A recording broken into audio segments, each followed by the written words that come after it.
నమస్కారం సార్. నమస్తే. సో ఈరోజు సీఎం రిఫండ్ ఫండ్స్ వచ్చినాయి కదా, సో ఎంతమందికి డిస్ట్రిబ్యూట్ చేశారు సార్? నియర్లీ 42 బెనిఫిషరీస్ ఇవాళ సీఎం రిఫండ్ గురించి ఇక్కడికి వచ్చిరమ్మా. ఇంతకుముందు మా బీఆర్ఎస్ గవర్నమెంట్ ఉన్నప్పుడు ఒక 2 మంత్స్కి ఒక 200 మంది బెనిఫిషరీస్కి ఇక్కడ మేము చెక్స్ ఇస్తుండే. ఇప్పుడు కాంగ్రెస్ గవర్నమెంట్ వచ్చినాక కొంచెం డిలే అవుతున్నది. ఒకప్పుడు ఇక్కడ మా ఏరియాలో మ్యాక్సిమం అంతా మిడిల్ క్లాస్ ఫ్యామిలీసే ఉంటుండే. వాళ్ళు 3 lakhs 4 lakhs వాళ్ళకి హాస్పిటల్ ఎక్స్పెన్సెస్ అయితే సీఎం రిలీఫ్ ఫండ్ కింద వాళ్ళకి ఒక 60% వాళ్ళకి బెనిఫిట్ అవుతుండే.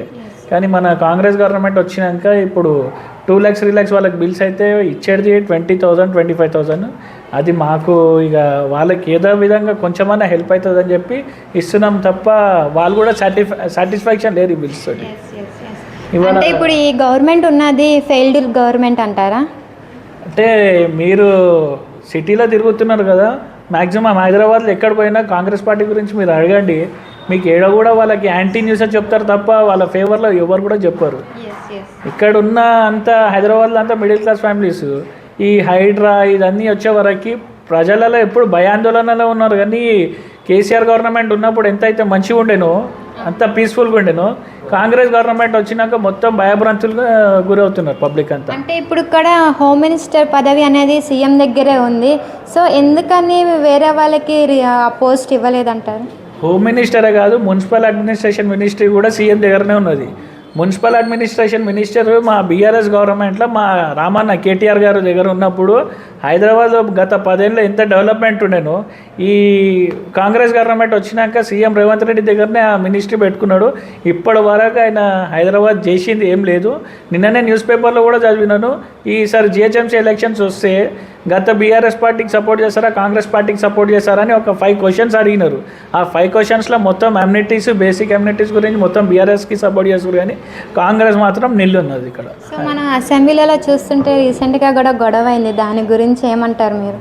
అసెంబ్లీలో మా బీఆర్ఎస్ ఎమ్మెల్యేస్ వేసే క్వశ్చన్లకి కాంగ్రెస్ ఎమ్మెల్యేల దగ్గర సమాధానం లేదు. ఇంతకుముందు అసెంబ్లీ ఒక 40-50 days నడుస్తుండే బడ్జెట్ సెషన్స్, కానీ ఇప్పుడు ఆ సాంప్రదాయం లేదు. 13-15 daysలో అసెంబ్లీ క్లోజ్ చేస్తారు. వాళ్ళు వేసే ప్రశ్నలకి వీళ్ళ దగ్గర జవాబు లేదు.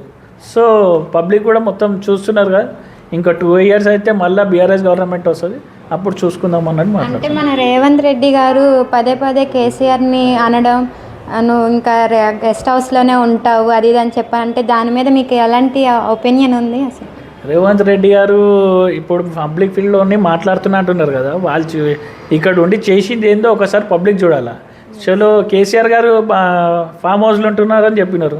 గత 10 ఏళ్ళ నుంచి కేసీఆర్ గారు ముఖ్యమంత్రిగా ఉన్నప్పుడు డెవలప్మెంట్ ఏ విధంగా ఉండే, మళ్ళీ రేవంత్ రెడ్డి ఇప్పుడు వచ్చినాక డెవలప్మెంట్ ఎట్లున్నదో ఒక్కసారి ప్రజలను అడిగితే వాళ్ళే సమాధానం చెప్తారు.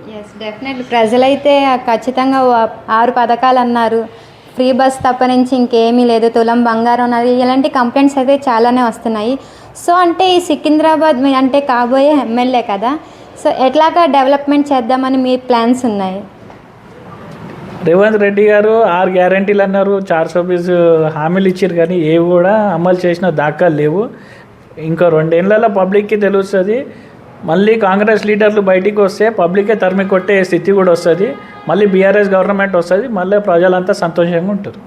సో డెఫినెట్లీ నెక్స్ట్ ఈ ఎన్నికల్లో మనం ఖచ్చితంగా మీ ప్రభుత్వం రావాలని అందరూ కూడా కోరుకుంటున్నారు. ఖచ్చితంగా మీరు కూడా ఎమ్మెల్యే ఉండి ఇక్కడ ప్రజల సమస్యలను తీర్చాలని తప్పకుండా ప్రజల తరపున మేము కోరుకుంటున్నాం. కంపల్సరీ బీఆర్ఎస్ గవర్నమెంట్ రావాలా, కేసీఆర్ గారు మళ్ళీ ముఖ్యమంత్రి కావాలి, వారి ఆధ్వర్యంలో మేము అందరికీ ప్రజాసేవ చేయాలి. Thank you.